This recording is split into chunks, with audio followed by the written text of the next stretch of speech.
Hi everybody, it's Az here from Heel vs Babyface with back-to-back episodes of AzChats. I don't think this is something which has actually happened, or if it has, it's a very, very rare occurrence.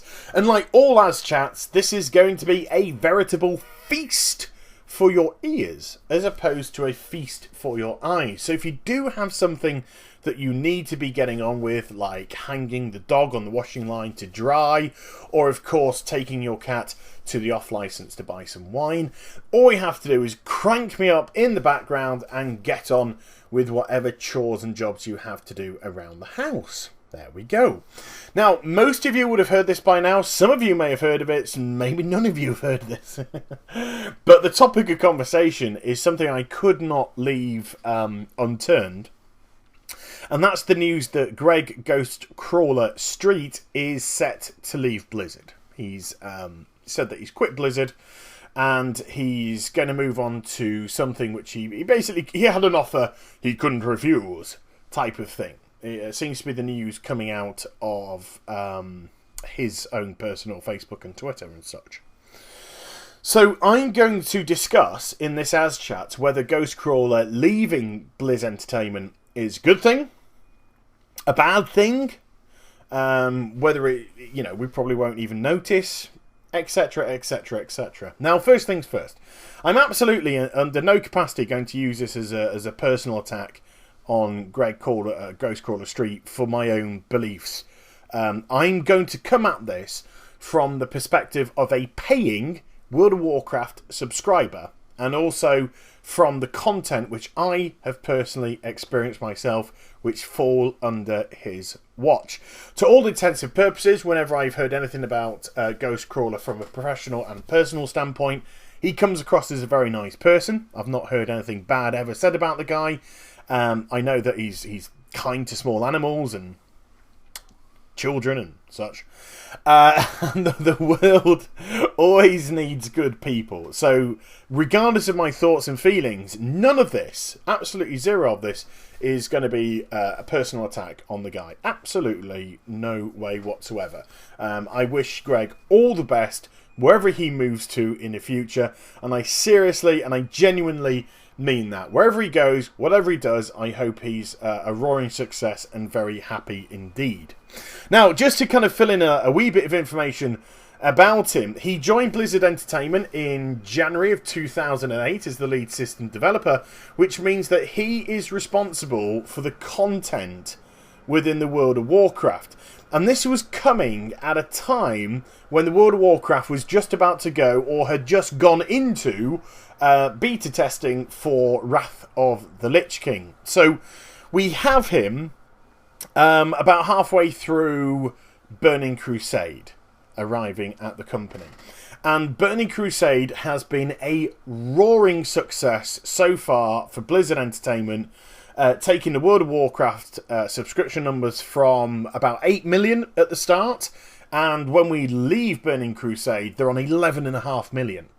Brings in 3.5 million subscribers. So that's roughly, 40% additional increase, approximately. So that's a fantastic amount. And because he joined the company just as Wrath was going into beta testing, we cannot criticise, nor can we congratulate him, I don't believe, for the entry-level content which was experienced within Wrath. Which comprised of course, Naxxramas, Satharian, we had Eye of Eternity. So I'm sure he has some input still within those, but we can't give him full credit, and we can't criticise either. But certainly, as Wrath picks up steam, and we get places like Ulduar and Tot and Icecrown Citadel and etc, etc, etc, we absolutely can put that in his tick box portfolio.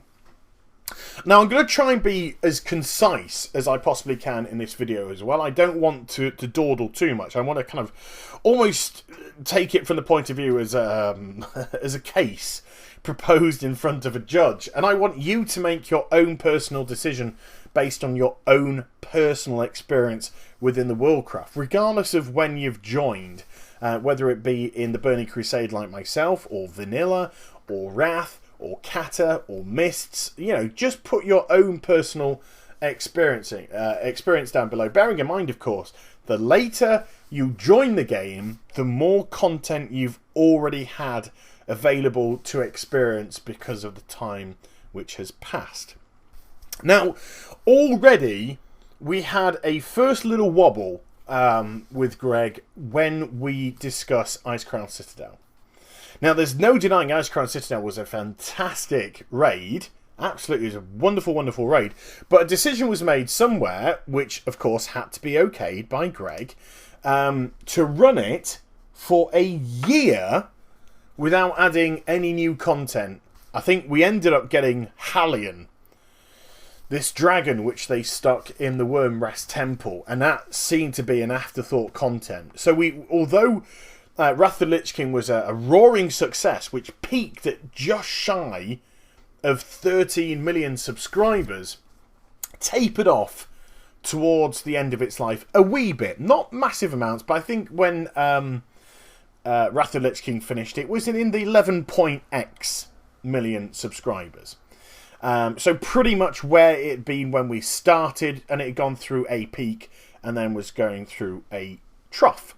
But it just seems very, very bizarre that a decision was made to make the final raid a year long without adding any new content apart from one silly dragon in the Wormrest Temple. But that said, if we take Wrath of the Lich King as a whole as his entry level into his portfolio, then his stock is high. Then stock in Greg Ghostcrawler Street is high, because Wrath, although it certainly benefited, I think greatly myself, from the success of the Burning Crusade, it rode the crest of the success of Burning Crusade to its peak at just shy of 13 million, and I believe it tapered off with the subscription numbers to 11.x million due to the fact that there wasn't that new content to play. Who's responsible for the content in WoW? The lead system developer, Greg Ghostcrawler Street. Move on now to Cataclysm. And suddenly, where we've been levelling up in 10 level increments from 60 to 70 in the Burning Crusade, and from 70 to 80 in Wrath of the Lich King, the decision is made to reduce that by half and only level up 5 levels in Cataclysm. Also, the zones were severely curtailed. The actual size of the end game, or certainly 80 plus content zones, were curtailed. There was very little choice of where to actually go. You initially had the choice of Vashia or Mount Hyjal to start your progress. After that, it became pretty much a by-the-numbers procession through the other areas, Stonecore, etc., etc. You got a slight choice towards the end whether or not how long you decided to spend in Oldham before moving on to Twilight Highlands. But all in all, there was very little choice, and it did feel a very linear, progressive state in the levelling up process.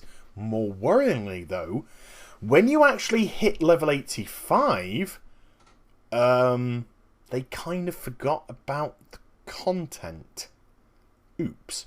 Now, Cataclysm, of course, had changed the way that Azeroth looked. They'd revamped the world completely, added flying mounts into Azeroth as well, and redone all the quests from level 1 to level 60, which is great if you're leveling a new character. However, most of us were going into this expansion with our alts and with our mains at maximum, or certainly near to maximum, and so the content that we were concerned with was the 80 to 85 content, and then the endgame content. And there was very, very little in regards to that. So much so that you had oodles and oodles of time to level up multiple alts. Also, we started to see new features coming in where we no longer had to fly to the dungeons that we're going to. We suddenly had automatic grouping. And there is no doubt that automatic grouping, when you're doing things like Dungeon Finder, are a very convenient tool. It certainly takes away the social aspect of getting groups together and flying off into a dungeon environment and either, you know, getting the summon stone to summon people across, and hopefully building some sort of relationship with these people who we're teaming up with. Great way to make new friends. Great way also to potentially move into new guilds with each other. So it's a very social element of the game which was suddenly ripped apart. So although a convenient element was brought in, nobody was communicating anymore. And with these kind of convenient ways of doing content, whether it be the Dungeon Finder and later, which I'll get to, of course, Raid Finder, it kind of had an impact on guilds as well. Because why did you have to be in a guild when you could just log on, jump into a queue for a dungeon, do 6 or 7 dungeons, get your Valor Cap for the week, and it was all over and done with?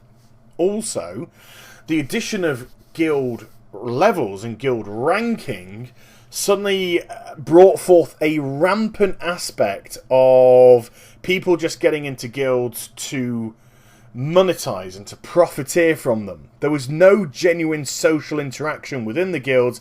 It was simply there for the guild master to gain the perks, everyone to go out, do the quest, him to get a cut of the money, and then hopefully when his guild gets to 25, her guild gets to level 25, potentially sell it on. Put it this way, it kind of tainted the whole reason why guilds were there. You know, people coming together, banding together, raiding together, dungeoneering together, questing together.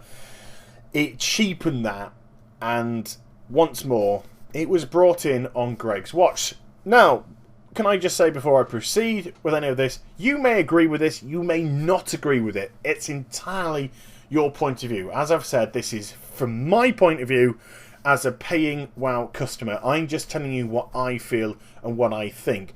Please, in the comments below, give your thoughts and feelings. Agree, disagree, or just want to say your part. Please, do the same. Then towards the end of the life of Cataclysm, and can I just say for the record, I spent a lot of Cataclysm non-subbed because I just didn't have anything to do. There was nothing that I felt I wanted or needed to do. There was just very little endgame content. I actually decided to unsub, and I went back to my gaming console. I went and I actually tested out different MMOs. I played Rift for a fair bit. I went into Star Wars and other things. Depending on, obviously, the time. But I just went off and decided to test other MMOs that were available out there. Rift being the main one, and I spent a good probably 9 months or so playing with Rift. Something like that. And then towards the end of the life of Cataclysm, we got Raid Finder. Now, I'm not going to give too much of my opinion of Raid Finder. We've all heard it. If you're following my channel, we've all heard it. Not a fan at all. I think it's grotesque. I think grotesque is the only way I can describe it. But for the purpose of this video, this content had a massive detrimental effect on raiding guilds. That is a fact. That is a fact. Now, Blizzard can throw numbers in front of us and say, yes, will it increase the number of people doing the raids? That's irrelevant, because LFR, to me, wasn't raiding. It was an abomination. It was nothing shy of abomination. It was a no thought, no process shell of what made the World of Warcraft so great, which was its strong endgame raiding. Suddenly people who were in raiding guilds on the fringes were just like, well, what's the point of being in a raiding guild? I can just simply log on, stick myself into a queue, do this trash content for 45 minutes, try and grab myself some epics, log off, bye. So it had a big knock-on effect to the raiding community. So once more, who's responsible for all this content? Well, it's Greg, Ghostcrawler Street. Now, moving on into Mists of Pandaria, they decide to push more stock into Raid Finder and Raid Finder every single raid within the new expansion. They also brought in scenarios, this ridiculous idea that there's content to do that doesn't require a tank or a healer. And because, of course, it doesn't require a tank or a healer, there's actually no threat involved. And when there's no threat involved, then there's no progress involved. When there's no progress involved, to me, there's no fun involved whatsoever. If 3 DPSs can face roll a scenario, what fun is that? To me, it just wasn't fun at all. And they were often short, cheap, nasty, didn't really tell particularly good stories, and were over and done with. It was trash, throwaway content. Suddenly, we had the sirloin steak, which was the World of Warcraft, turned into a McDonald's $1.95, $1.50 cheeseburger. It was just trash food, junk food content. On top of that, the brilliant and wonderful dungeons which we'd loved in the World of Warcraft and Vanilla had been dying off. Greg Ghostcrawler Street was putting in less and less dungeons as his content, and what we got in Mists of Pandaria was a shell. Absolute shell of what dungeoneering used to be. They were absolutely ridiculously easy, involved no challenge whatsoever, no thought. In actual fact, they might as well just have called them 5-person scenarios. They were utterly diabolical. And it was also, of course, announced very early on, no new dungeons would be added to Mists of Pandaria. A decision which I still think today is absolutely crazy.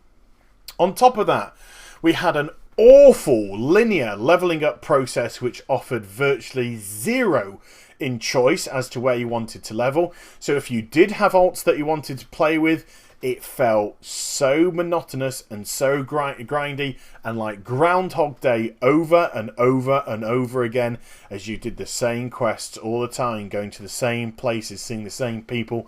We couldn't diversify, and it had a awful effect on what was already a very bland levelling up process, and once more just ridiculously put back down to 5 levels. Both Cataclysm and Mists 5 levels.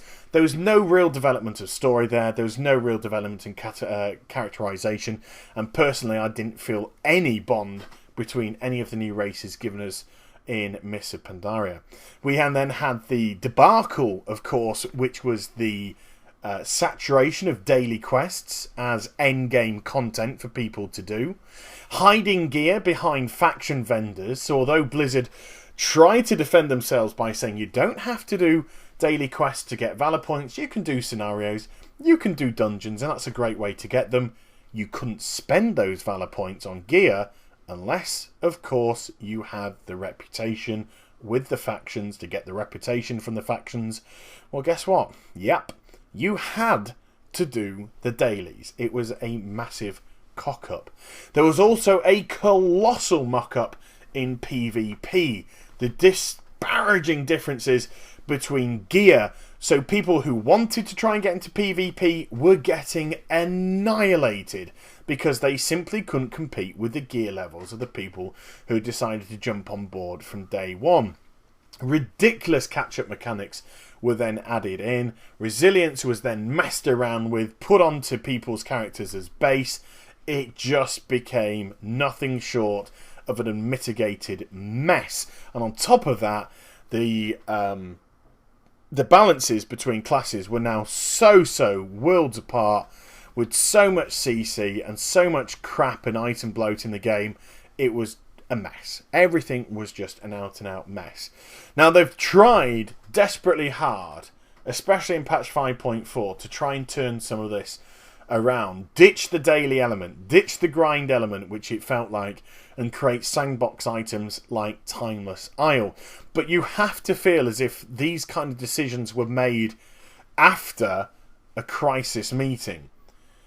And if you're looking at the content, the dreary, the drab content, which saw 24%, a quarter of your customer base leave your game within 12 months, and it's content-based, whose shoulders do you have to put it on? The person who's responsible for the content. Who's responsible for the content? The lead system designer, Greg Ghostcrawler Street. So, all in all, can we blame him for everything? I doubt it. I think it'd be a little harsh.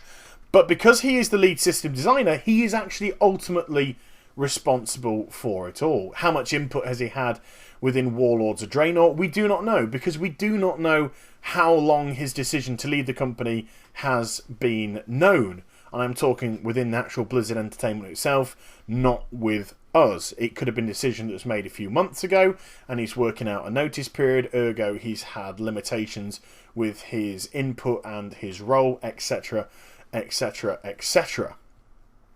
So all in all, if we look at his expansions, let's look at Wrath of the Lich King. Stock was high because it was a brilliant X-Pack with an odd decision to suddenly just stop content halfway through. We had Cataclysm, riddled with mistakes, riddled with lack of content, which started to see a decline in subscription numbers.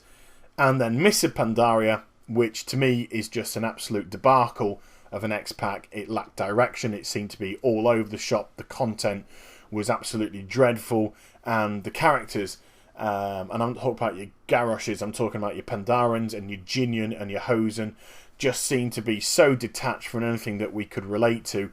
We lost a quarter of the customer base in it. I doubt all of that loss is purely because of the content. I'm sure some of it is because people have just naturally come to the end of their WoW life. There have been other things which they've decided to take on board. They could be like I did within Cataclysm, decided to give up MMORPG gaming and move back to console gaming. It could be all manner of those.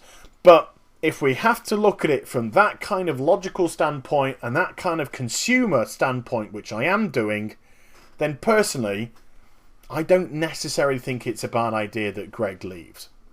I really don't. And I don't say that as a personal attack to him. I don't say that nastily towards him because I genuinely wish him all the best wherever he goes. The reason why I say it is because I think the World of Warcraft needs fresh blood. I think it needs fresh blood and fresh ideas. Whatever Greg was trying to do, well, it started to decline from the end of Wrath of the Lich King. And I believe that Blizzard Entertainment, more than GHOSTCRAWLER, has had the reputation. I think it's kind of rubbed off a little bit on Greg Street, and that's not necessarily as high as his stock should be. I think he rode the crest of the wave of the fantastic Burning Crusade into Wrath of the Lich King, took that momentum, and then stalled it by stopping the content, and it never quite got back onto a level keel from there on in. So, from like I said, from what I've heard, comes across as a very nice guy. I sincerely wish him all the best in the future. Whatever he does, genuinely mean that. Good on you for making a very bold decision. Thank you for your efforts. But I think it's actually a good decision, and I'm hoping that Blizzard put some fresh blood in there with fresh ideas. And from what we've seen of Warlords of Draenor so far, there seems to be a lot of exciting stuff there. A lot. Bringing back 10 levels instead of 5. Hopefully we can build up some story elements from there. The garrison system, the new item system, the sandbox PvP zone, the item squish, making things a little bit more manageable, grounding people until patch 6.1 so we can actually appreciate the world in which we're exploring. To me, these are all plus ideas. Now, if Greg has anything to do with any of them, then kudos to you, Greg. And I absolutely mean that too. But if this is the thoughts and the feelings of new and fresh people, it does seem to be a complete breakaway from what we've seen so far. And that in itself, whether it be Greg or new blood, says change was absolutely needed. So there you go. Let me know what you think in the comments below. Greg GHOSTCRAWLER Street leaving Blizzard Entertainment to take on a new job elsewhere, as yet undisclosed. Do you think it's a loss to the company? Do you think it's not a loss to the company? Or, if you just want to give your thoughts on how you felt his tenure's gone, please be respectful to him. He absolutely deserves that. And pop it in the comments below. Hope you enjoyed the vid. Please do like, comment and subscribe to my channel. Follow me on Twitter, Facebook and also twitch.tv/heel versus babyface for live streaming. I shall be back with some more stuff very soon. You take care, everybody. Bye bye.